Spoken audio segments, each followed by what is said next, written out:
Buenos días, hermanos. Dios les bendiga a todos. Ricamente un saludo a todos. Kevin. Voy a invitarles a abrir sus Biblias en el libro de Santiago, que es la serie que estamos comenzando, ¿verdad? Santiago. Capítulo 1. Santiago, capítulo 1.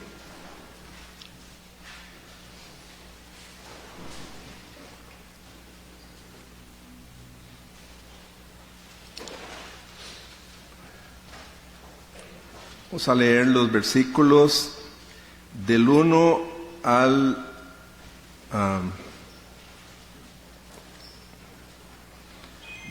12. ¿Sí? Del 1 al 12. Vamos a orar, hermanos, para que Dios bendiga su palabra en cada uno de nosotros. Oremos.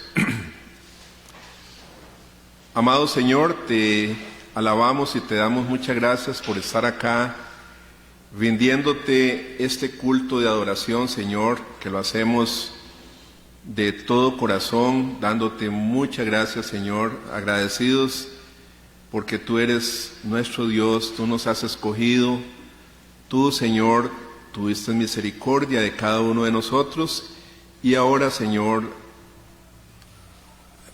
somos tus hijos, podemos llamarte Padre. Y gracias, Señor, gracias por esa tremenda bendición. Padre, queremos que bendigas tu palabra en esta mañana, que caiga en corazones dispuestos, Señor, empezando por mí y todos mis hermanos, que tu palabra caiga en corazones abiertos, receptivos, con deseos de que tu palabra nos transforme día con día. Señor, muchas gracias, Señor, y pedimos esto en el nombre de Jesús, tu Hijo amado. Amén. Ok, vamos a leer los versículos 1 al 12. Dice así: Santiago, siervo de Dios y del Señor Jesucristo, a las 12 tribus que están en la dispersión, salud. Hermanos míos, tened por sumo gozo cuando os halléis en diversas pruebas, sabiendo que la prueba de vuestra fe produce paciencia, mas tenga la paciencia su obra completa, para que seáis perfectos y cabales, sin que os falte cosa alguna. Y si alguno de vosotros tiene falta de sabiduría, pídala a Dios, el cual da a todos abundantemente y sin reproche, y le será dada. Pero pida con fe, no dudando nada, porque el que duda es semejante a la onda del mar, que es arrastrada por el viento y echada de una parte a otra. No piense pues quien tal haga, que recibirá cosa alguna del Señor. El hombre de doble ánimo es inconstante en todos sus caminos. El hermano que es de humilde condición, gloríese en su exaltación, pero el que es rico en su humillación, porque él pasará como la flor de la hierba. Porque cuando sale el sol con calor abrasador, la hierba se seca, su flor se cae, y perece su hermosa apariencia. Así también se marchitará el rico en todas sus empresas. Bienaventurado el varón que soporta la tentación, porque cuando haya resistido la prueba, recibirá la corona de vida que Dios le ha prometido a los que le aman. Amén. Que Dios bendiga su palabra, hermanos.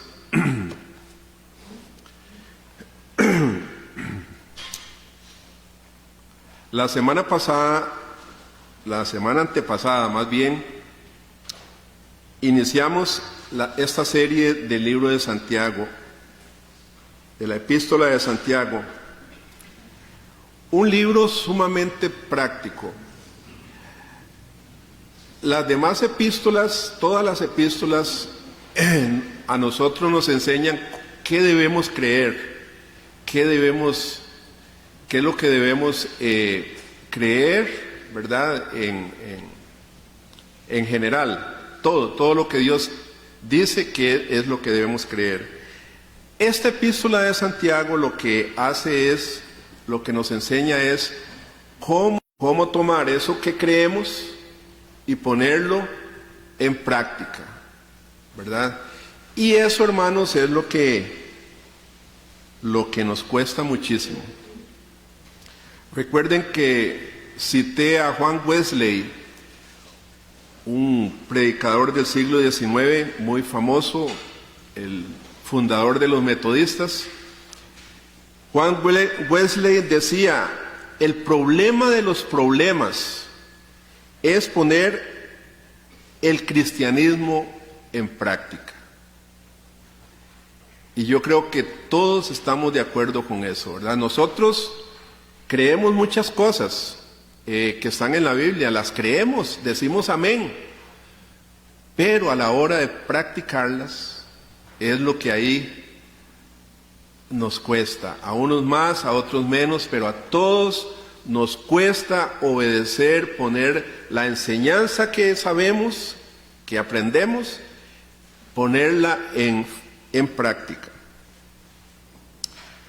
En esta ocasión, Santiago nos va a enseñar cómo debemos reaccionar ante las pruebas. Eso es lo que Santiago nos va a enseñar en esta mañana, que yo creo que todos sabemos, pero es bueno repasarlo. Santiago escribe esta epístola, dice, a las 12 tribus que están en la dispersión. ¿A quién escribe Santiago? A las 12 tribus que están en la dispersión, versículo 1. En general, la dispersión, que es traducida al griego diáspora, ustedes han oído esa palabra, la diáspora, ¿verdad? La dispersión se refiere a los judíos que estaban viviendo fuera de Israel. O sea, ellos por circunstancias de persecución debieron de haber salido de Israel. La palabra diáspora puede traducirse como esparcidos. A los cristianos que han sido esparcidos, como las semillas que el agricultor esparce con la mano, fueron esparcidos por la persecución. Y ustedes saben que eso pues es muy doloroso, ¿verdad? Ser así, pero en el plan glorioso de Dios, eso era para que el evangelio también fuera esparcido. Y todos los cristianos que estaban en diferentes lugares llevaban la semilla del evangelio, y el evangelio creció por todos lados, ¿verdad? Entonces ahí vemos un resultado de una prueba, Muchos de estos judíos habían sido, por causa de su fe en Jesucristo, habían sido esparcidos. La vida era muy dura para estos judíos, a los que estaba escribiendo Santiago, ¿verdad?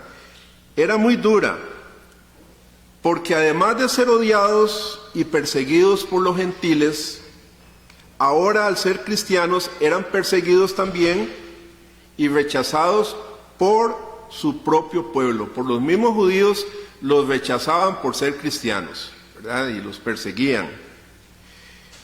Entonces vemos que Santiago le está escribiendo a personas que tenían tremendos problemas en su vida. Tremendos problemas, ¿verdad? Ellos fueron obligados a dejar sus hogares y correr por sus vidas a otras ciudades y aldeas. No sé, pero imaginémonos que hoy en las noticias dice en las noticias que todo el que cree en Jesucristo en Costa Rica como Señor y Salvador ya no tiene permiso para vivir en San José, y que todos los cristianos tienen medio día para dejar la ciudad, para dejar sus hogares y salir de la ciudad, si no serán asesinados o muertos. Imagínese usted que usted oye esa noticia, ¿verdad? Hoy, usted solo tiene medio día, arregle sus cosas. Si usted es cristiano, tiene que salir porque ya no puede vivir en esta ciudad, si no lo matamos. Nada más imagínense en eso, ¿verdad? Eso es lo que estaba pasando con el pueblo, con los cristianos judíos en ese tiempo. Imagínense en tirar todo lo que usted puede en cajas y maletas y salir corriendo por su vida, porque si no lo matan. Entonces, hermanos, cuando leemos a las 12 tribus de Israel que están en la dispersión, pensemos en la enorme cantidad de problemas que tenían estos cristianos. Pensemos en el estrés que era eso, ¿verdad? Tener que dejar su casa, sus cosas. Pensemos en las preguntas que tenían ellos, pero ¿por qué está pasándonos esto? Y pensemos en el sufrimiento que tenían estos creyentes. No era jugando, ¿verdad? Si usted se imagina esto y usted se pone en sus zapatos, usted dice, puñes, de veras que qué terrible, ¿verdad? Estar viviendo así como ellos vivían. Y la pregunta del millón que todos se hacían, ¿qué haremos ahora con tantos problemas? ¿Qué voy a hacer con tanto problema que tenemos en la vida? Esa seguramente era la pregunta que ellos se hacían. ¿Qué vamos a hacer? ¿Y ahora qué? No podemos regresar a nuestros hogares. No tenemos nada. ¿Qué vamos a hacer? No sé si alguna vez usted se ha preguntado, ¿y ahora qué voy a hacer? ¿Qué voy a hacer con este problema?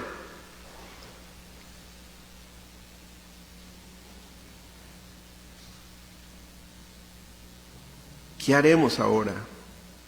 Así que, hermanos, Santiago comienza esta epístola respondiendo a esta pregunta: ¿qué voy a hacer?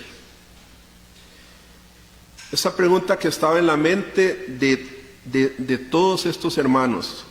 La misma pregunta que tantos y tantos creyentes se han hecho y se siguen haciendo a lo largo de toda la historia del cristianismo. ¿Qué vamos a hacer ahora? ¿Qué voy a hacer ahora con este problema que tengo? Vamos a ver 5 puntos donde Santiago nos va a escribir, aquí nos va a decir qué podemos hacer cuando estemos en diversas pruebas, en diversos problemas.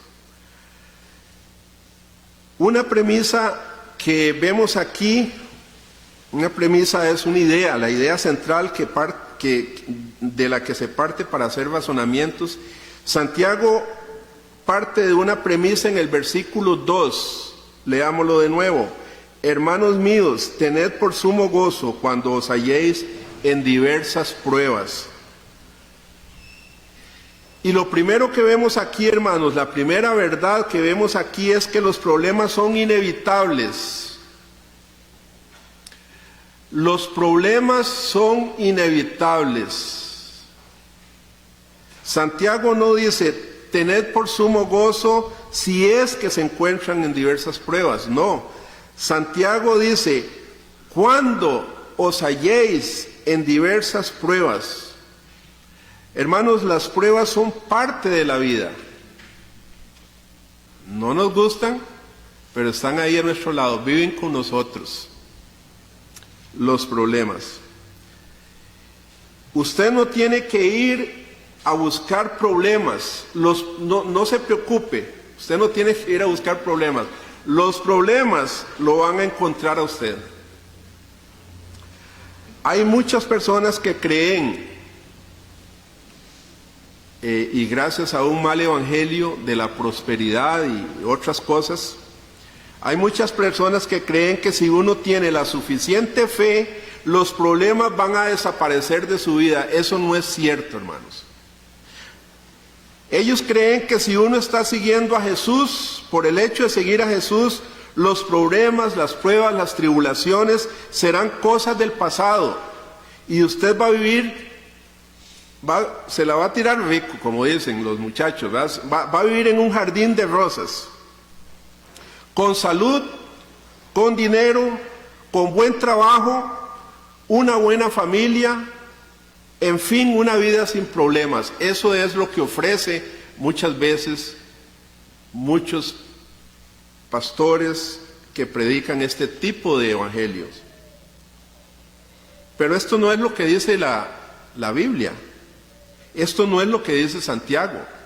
Él dice: tened por sumo gozo cuando os halléis en diversas pruebas. Y en Juan 16:33 Jesús dijo: en el mundo tendréis ¿qué? Aflicción. Entonces, hermanos, tenemos que tener eso presente. Los problemas están ahí a la vuelta de la esquina. La segunda verdad que Santiago nos revela en cuanto a los problemas es que las pruebas no solo son inevitables, sino que son ilimitadas. Ilimitadas. Yo veo algunas caras de ustedes que sermón, ¿verdad? Puro, que triste todo este sermón, ¿verdad? Pero es la verdad, es que no podemos tapar el sol con un dedo, dicen por ahí, ¿verdad? Los problemas son inevitables, hermanos. Usted los va a tener en cualquier momento.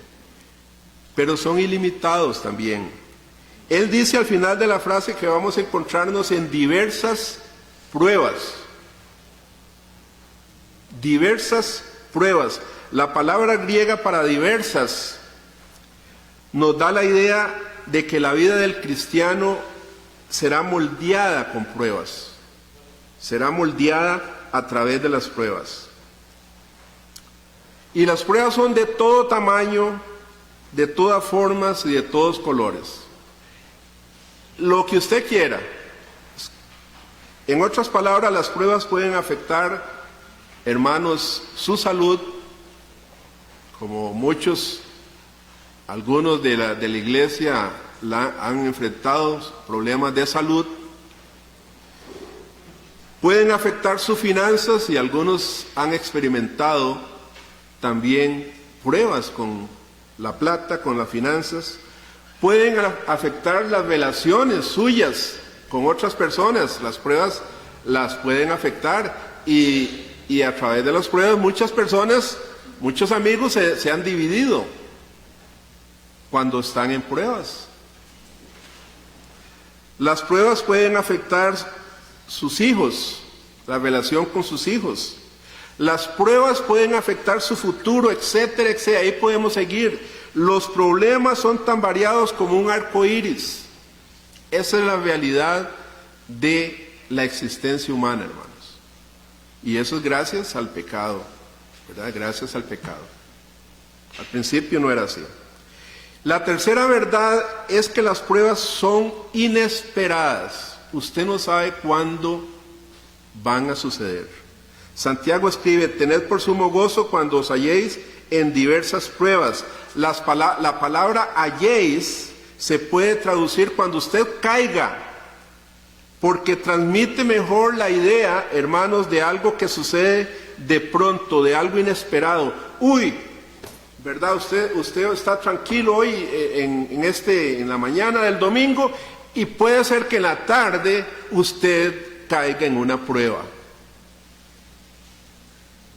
Esa es la realidad, hermanos. Son inesperadas. Como por ejemplo en Lucas 10:30, cuando el Señor está contando la parábola de aquel hombre que viajaba a Jericó y cayó, dice, en manos de ladrones. De pronto, lo ven, de repente, sin advertir, este hombre sorprendido por los ladrones, queda rodeado de problemas y no puede escapar a esos problemas. De pronto la prueba le cayó. Y esta es la idea que se presenta en el versículo 2 de Santiago. Entonces podríamos nosotros leer este versículo así: hermanos, cuando caigan en una variedad de pruebas, considérense dichosos. Y esto es lo que uno dice, pero Santiago debe estar, ¿cómo me voy a considerar dichoso en esta situación?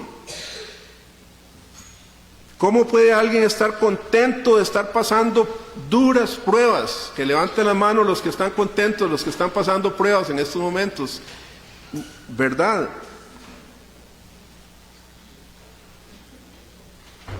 ¿Cómo se logra eso? Bueno, para lograr esto, hermanos, primero debemos asegurarnos que estamos entendiendo lo que Santiago está diciendo en este versículo.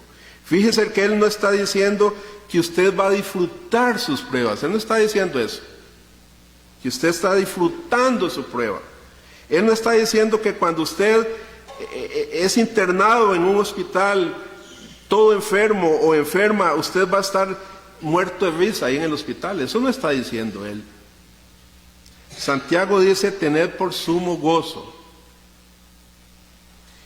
Considérense dichosos.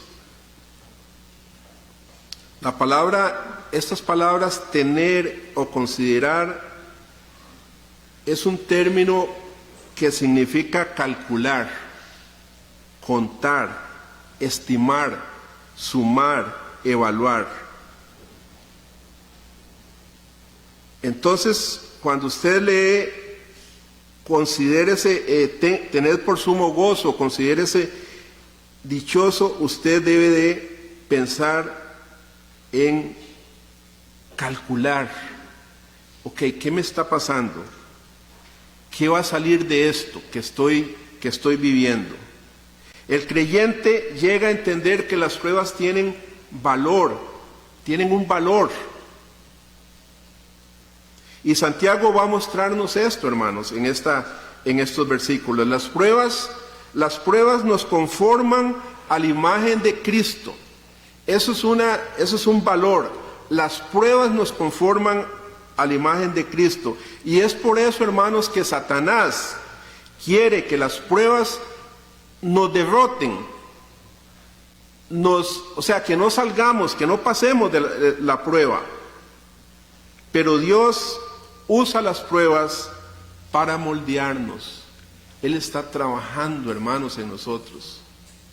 Y así es como debemos verlo. Y es con este tipo de confianza, es con ese tipo de sumisión como esclavo. Recuerda que Santiago se presenta ante Dios como un esclavo de Cristo.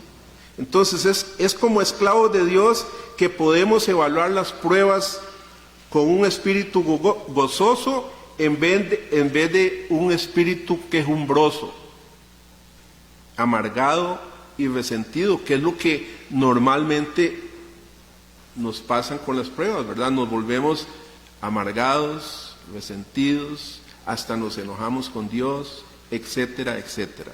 O nos volvemos todos solo quejarnos y quejarnos y quejarnos, ¿verdad?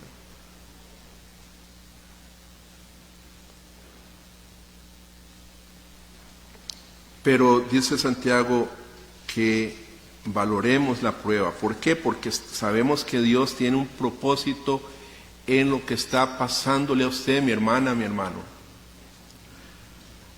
Ahora vamos a ver el producto, lo que producen las pruebas. Pero antes permítanme dejarles un pensamiento del libro de Santiago que dice, un pensamiento que vi por ahí que dice: oigan este pensamiento, usted no puede elegir sus pruebas en la vida, usted como dije, son inevitables y son de pronto, ¿verdad?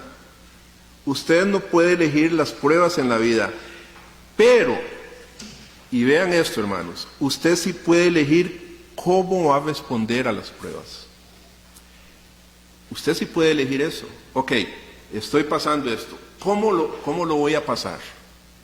¿Cuál va a ser mi actitud ante esta prueba? Y eso es importante, porque eso sí podemos hacerlo nosotros. No podemos elegir la prueba, no sabemos qué va a pasar, qué nos va a pasar, pero sí podemos elegir la actitud con la que pasemos esa prueba. Y esto es una gran verdad, hermanos. Las pruebas pueden quitarnos todo, pero no pueden quitarnos la libertad de escoger una actitud con la que enfrentemos la prueba. No nos pueden quitar eso. En segundo lugar, vamos a ver, hermanos, lo que produce la prueba, el producto de la prueba. Santiago continúa en el versículo 3 y 4 diciendo: sabiendo que la prueba de vuestra fe produce paciencia, mas tenga la paciencia su obra completa para que seáis perfectos y cabales sin que os falte cosa alguna. Ok, la palabra traducida paciencia es una palabra compuesta en el griego que significa estar debajo de algo, ¿verdad? Eso es lo que significa la palabra paciencia. Es la habilidad de permanecer firmes bajo presión. Firmes bajo presión. Santiago dice: quiero que sepan que cuando su fe es desafiada, el resultado será paciencia, constancia, firmeza.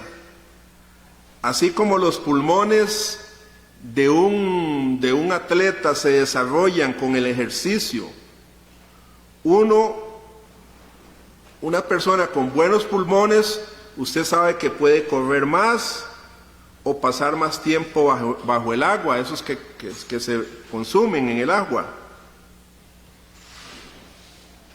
La fe que se pone a prueba tiene mayor resistencia. Tiene mayor resistencia. Ustedes saben que yo nací en el Camanance de Arena, ¿verdad? En el Golfito. Así le decíamos, Camanance de Arena, donde ríe la pena y suspira el amor. Así le decíamos a Golfito. Por allá atrás hay un golfiteño, ¿verdad? Que él me entiende. En esos lados hay muchos ríos y nosotros, niños, ¿verdad? De 10 años, después de la escuela, nos íbamos a bañar al río y nos tirábamos en las pozas y ahí nadábamos, lindísimo. La niñez allá fue fantástica. Pero hacíamos pruebas, nos agarrábamos, había una piedra, por ejemplo, entonces 12 se consumían, se tiraban a la poza y nos agarrábamos una piedra y entonces el que durara más sin respirar, ¿verdad? Entonces, ok, 1, 2, 3, ¡pum! Subíamos y ahí estábamos sin respirar, ¿verdad? Sin respirar, hasta que uno sentía que ya, ¿verdad? Ya no podía, entonces salíamos todos, ¿verdad? Pero yo recuerdo, entonces todo ese tipo de ejercicios me hicieron los pulmones muy fuertes, ¿verdad? Muy fuertes. Gracias a Dios. Pero eso es lo que produce la prueba, hermanos, en nuestras vidas. Resistencia.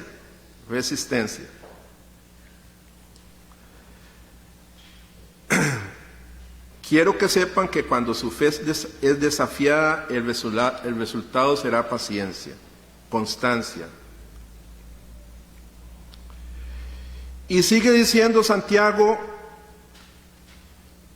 en el versículo 4, exhorta a los creyentes: mas tenga la paciencia su obra completa. ¿Qué significa eso? Que tenga la paciencia su obra completa. Esto significa no huya de la prueba.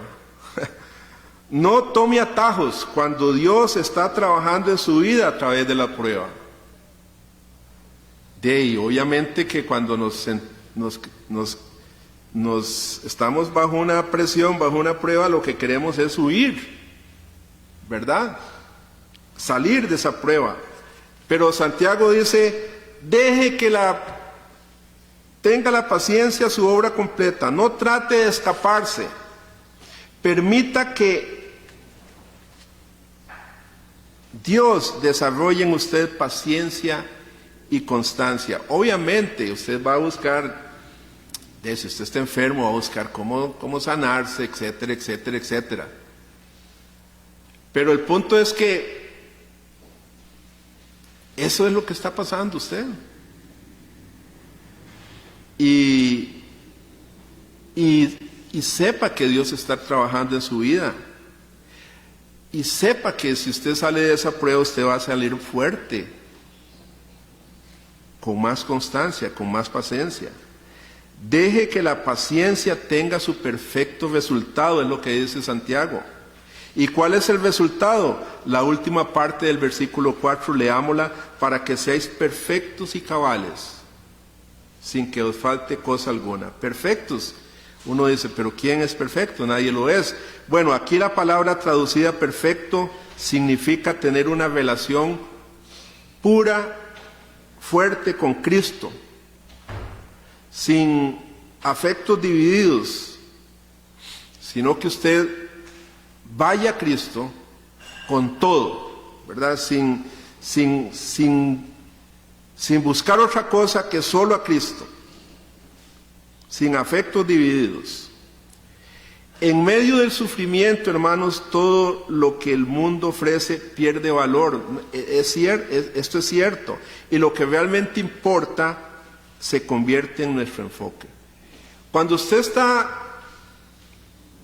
bajo la prueba, digamos, ¿a quién le interesa ir a la playa si está muy enfermo? Nadie, ¿verdad? Si usted le dicen, vamos a la playa, y usted está enfermo, ¿qué? Vayan ustedes.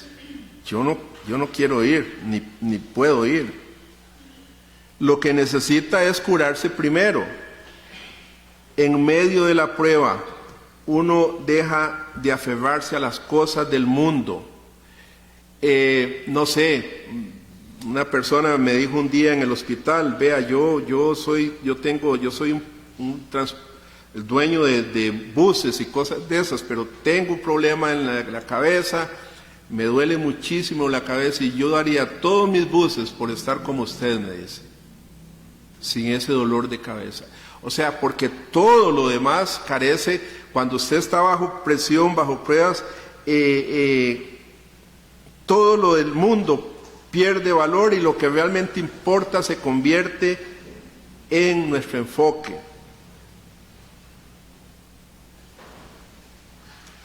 Y su enfoque principal pasa a ser, hermanos, o debe ser Cristo y su suficiencia.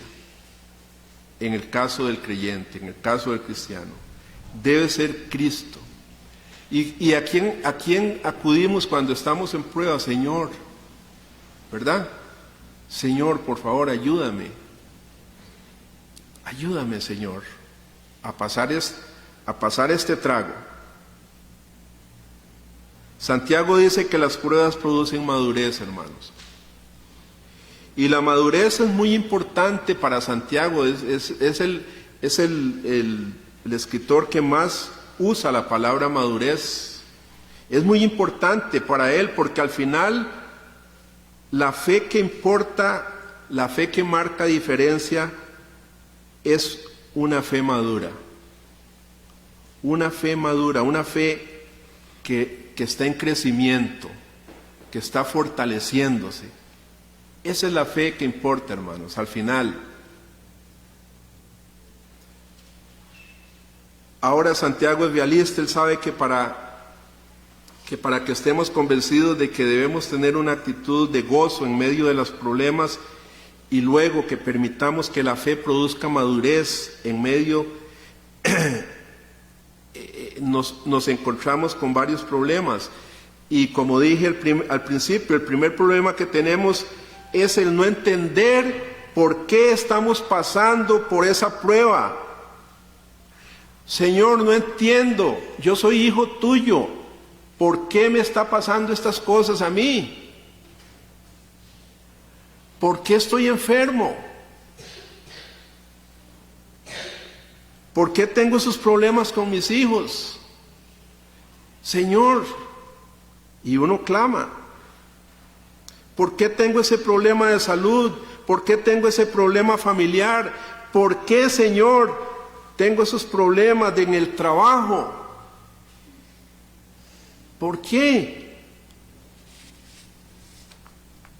Vamos a necesitar mucha sabiduría, hermanos, para creer que la presencia de las pruebas no significa que Dios nos ha dejado. porque eso es lo que muchas veces, ¿qué pasa con un cristiano débil en las pruebas? Deja de leer la Biblia, deja de orar, deja de asistir a la iglesia. Son las cosas típicas que hace todo cristiano o cristianos débiles. Usted necesita sabiduría cuando usted se encuentre en una prueba, cuando usted se encuentre en un problema, usted va a necesitar sabiduría para entender que Dios está trabajando en usted y que Dios no lo ha dejado, todo lo contrario. Una de las pruebas que casi todos los padres se enfrentan con sus hijos, la mayoría de los padres que ya hemos criado los hijos, es ponerlos a dormir solos, ¿verdad? Recuerda, ustedes, no sé, cuando ustedes tenían sus hijos de 8 meses, 1 año, lograr que ese niño se acueste solito en el cuarto, su cuarto, porque todos los niños, cuando están de esa edad, y usted los deja solitos en sus camas, ellos se sienten solos, ellos creen que usted los dejó. Y entonces ellos se bajan de su cama y van a buscarlo al cuarto y está en ese pleito. Yo recuerdo ¿quién era? Tito, Tito nos pegaba unos sustos porque él no nos tocaba, pero se quedaba así. Y nos despertábamos y veíamos a Tito. Terrible, Pero él tenía inseguridades, tenía miedo. Casi todos los niños pasan por eso, ¿verdad? Cuesta que los niños vayan a dormir solitos a su cuarto. Y una señal de madurez física y mental es que el niño logre dormir cuando él está solito en su cuarto. Usted dice, ya está más maduro, ya puede dormir solito. Eso mismo, hermanos, una señal de madurez espiritual en un cristiano, en una persona, es saber descansar cuando Dios parece estar ausente. ¿Verdad? En las pruebas, en los momentos de crisis, pareciera que Dios no está con nosotros. Señor, por favor, ¿dónde estás? ¿Verdad? Y una señal de madurez cristiana, hermanos, es saber que Dios no está ausente. Y por esta razón Santiago nos indica que necesitamos sabiduría para entender. Sabiduría, y por eso en el siguiente texto dice, versículo, si alguno de vosotros tiene falta de sabiduría, pídala a Dios, el cual da a todos abundantemente y sin reproche. Entonces, ¿cuál debe ser la oración, hermanos, nuestra en medio de las pruebas? Señor, dame sabiduría para entender lo que estás haciendo, para entender lo que estás haciendo en mi vida. Necesitas sabiduría. Ese es el contexto en que el que se dice a veces usamos este pasaje, pida sabiduría a Dios, pida sabiduría a Dios. Bueno, normalmente es con eso, cuando no entendemos algo que nos está pasando. Observen que Santiago no dice aquí, pidan fuerzas, o gracia, o pidas que Dios lo libere de la prueba. ¿Por qué? Porque necesitamos sabiduría, hermanos, para no desaprovechar las oportunidades que Dios nos está dando para crecer en la fe y en madurez espiritual, porque para eso son las situaciones difíciles en la vida. Yo leí de una señora cristiana que estaba pasando por varias pruebas. Su marido había perdido la vista, se había quedado ciego, su esposo, y ella había tenido un derrame también que la afectó en algunos movimientos. O sea, el marido se quedó ciego y ella le dio un derrame. Imagínense, ¿verdad? Imagínense esa señora. Luego su esposo se enfermó gravemente, estaba cieguito y se enfermó y tuvo que ser internado y nadie creía que iba a salir del hospital vivo ese señor. Entonces imagínese esta señora, ¿verdad? Un día en la iglesia, el pastor, conversando con ella, le dijo que está orando por ella. Sí, obviamente todo pastor y todo hermano debe estar orando unos por los otros, ¿verdad? Y el pastor le dijo que estaba orando por ella. Ella le agradeció, le dijo, gracias pastor, pero le preguntó que qué le pedía a Dios en su oración. Pastor, ¿y qué está orando? Y el pastor le dice, le estoy pidiendo a Dios que le dé fortaleza y que la ayude. ¿Verdad? Es lo que pedimos todos. Ella le agradeció y le dijo, gracias pastor, pero quiero que ore pidiendo una cosa más. Y le dice el pastor, ¿y qué más? Y ella le dice, ore para que yo tenga la sabiduría para no desaprovechar todo este sufrimiento. Ore por eso, pastor, para tener la sabiduría para no desaprovechar todo esto que me está pasando. Ven, hermanos, ven, podemos ver esto, hermanos. Santiago nos está enseñando en esta mañana, por la palabra inspirada de Dios, cómo debemos reaccionar ante los momentos difíciles que estamos pasando nosotros en estos momentos. Debemos pedirle a Dios sabiduría para que nuestro sufrimiento, nuestra prueba, produzca paciencia, produzca constancia y que no lo desaprovechemos. Esto no es fácil de entender, hermanos. No es fácil. Pero es lo que Santiago, inspirado, quiere enseñarnos en esta mañana. Ahora Santiago pasa a darnos una advertencia en los versículos 6 al 8. Dice, pero pida con fe, no dudando nada, porque el que duda es semejante a la onda del mar que es arrastrada por el viento y echado de una parte a otra. No piense pues quien tal haga que recibirá cosa alguna del Señor. El hombre de doble ánimo es inconstante en todos sus caminos.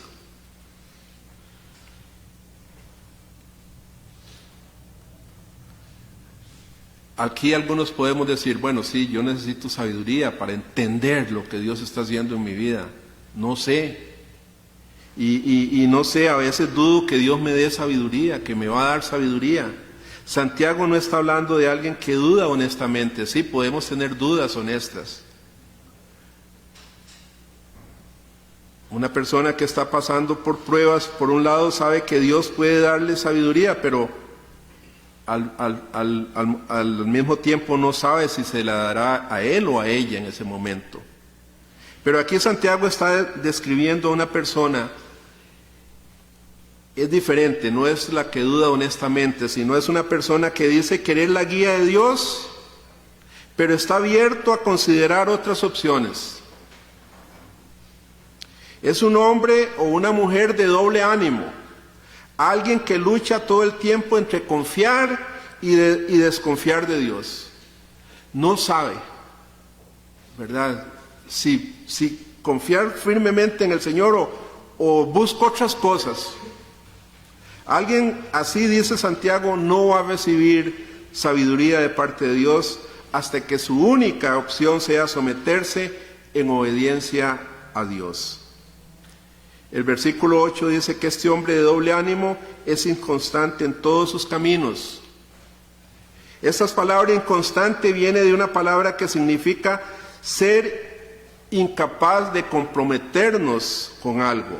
Es una persona que un día se inclina hacia Dios y el otro día se inclina hacia el mundo. Es esas personas que están así, ¿verdad? Que están así. Entonces, hermanos, debemos pedir con fe.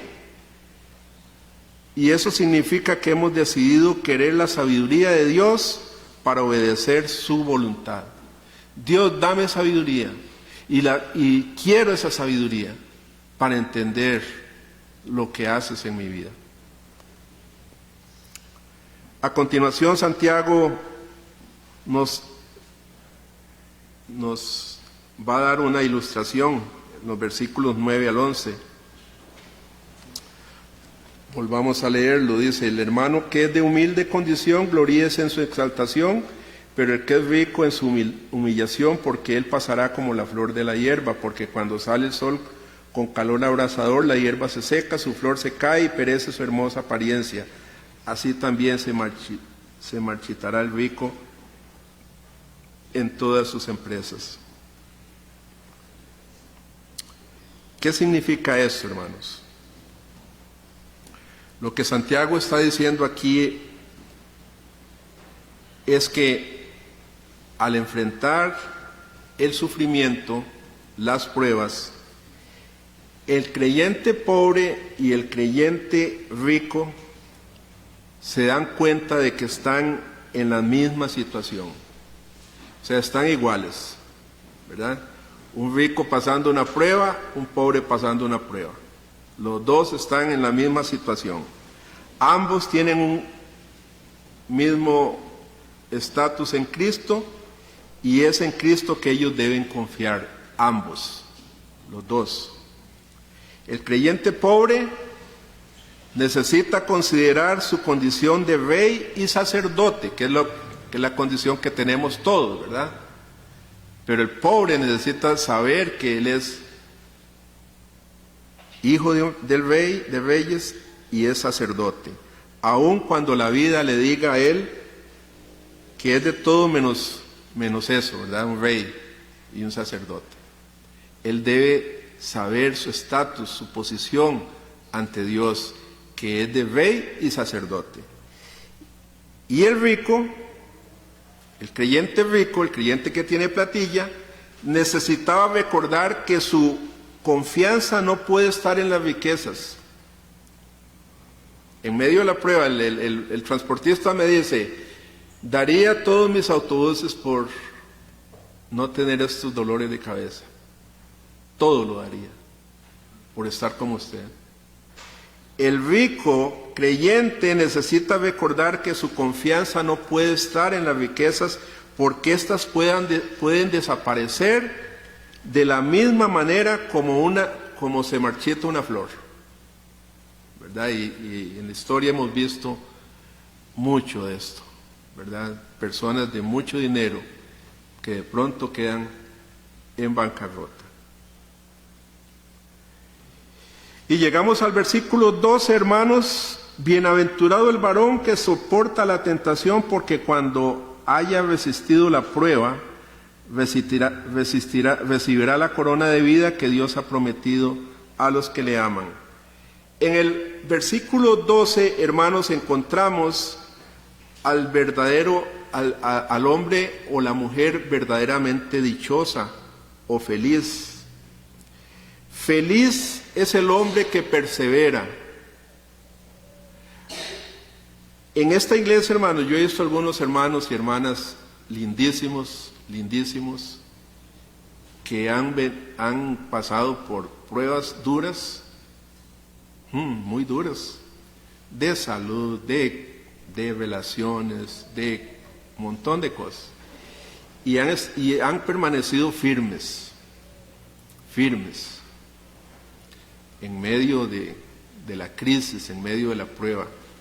He hablado con ellos y me dicen: aquí estamos, aquí estoy, firme. Yo sé que Dios está en su trono. Él sabe lo que está haciendo. Yo no lo entiendo, pero Él sí. Feliz es el hombre que persevera en medio de las crisis.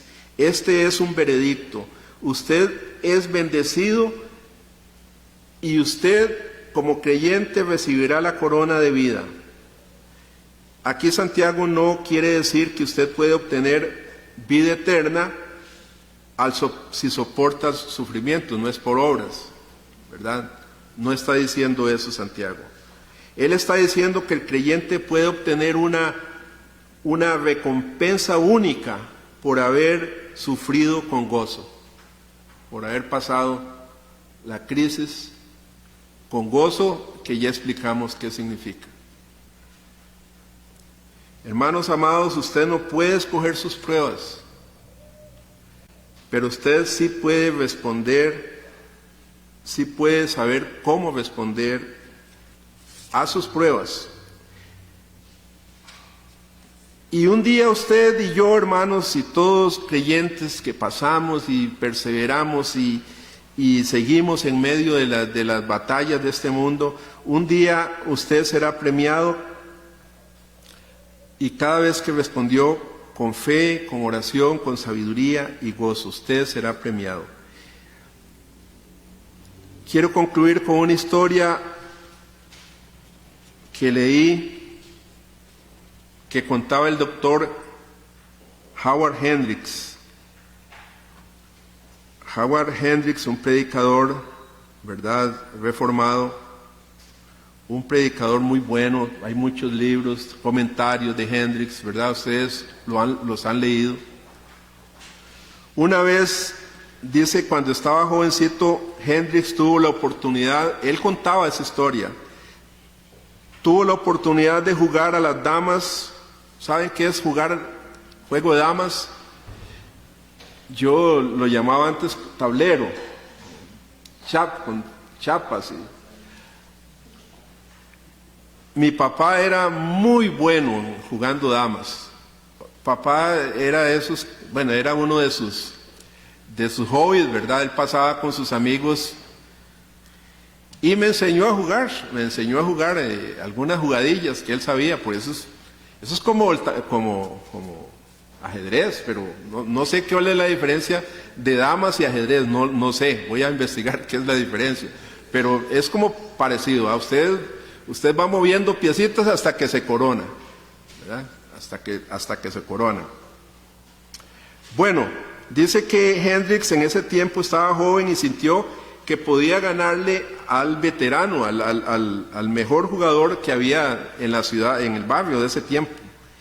Dice que comenzó el partido y después de un par de movimientos, su oponente puso una pieza en la línea de fuego, en la línea de comer, y dijo: cómame o sálteme. Hendricks le dice, o sea, le puso la pieza así, y él tenía que comerla o saltarla. Cómame, le dice. Y dice Hendricks que él tomó la pieza y la saltó. Él pensó que tenía el juego dominado cuando el señor, el oponente, puso otra de sus piezas de nuevo en peligro y le dijo: cómame de nuevo, sáltame de nuevo. Hendricks felizmente tomó la pieza y la saltó. Y allí comenzó, yo recuerdo a mi papá, que me hacía esas jugadas, y allí comenzó cuando su viejo oponente tomó una de sus piezas y empezó a saltar y a saltar y a saltar y a saltar, una pieza tras otra.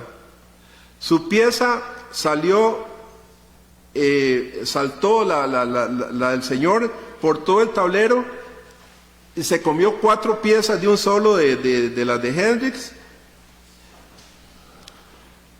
y cayó la pieza en el área de coronación. Entonces le dice: coróname, le dijo. Usted sabe cómo se mueve una corona, en un tablero, se mueve por todos lados, ¿verdad? Entonces, ya una vez que tiene la corona, Hendricks perdió toda la oportunidad de ganar y perdió, obviamente, el juego.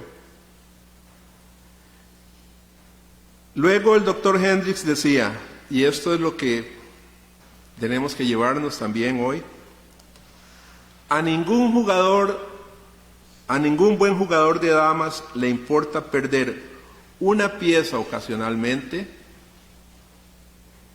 y lo va a hacer gozosamente mientras sepa que va de camino a ser coronado.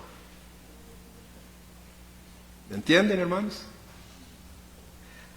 Repito, a ningún buen jugador de damas le importa perder una pieza de vez en cuando y lo va a dar, cómame, lo va a hacer gozosamente mientras sepa que va camino de ser coronado.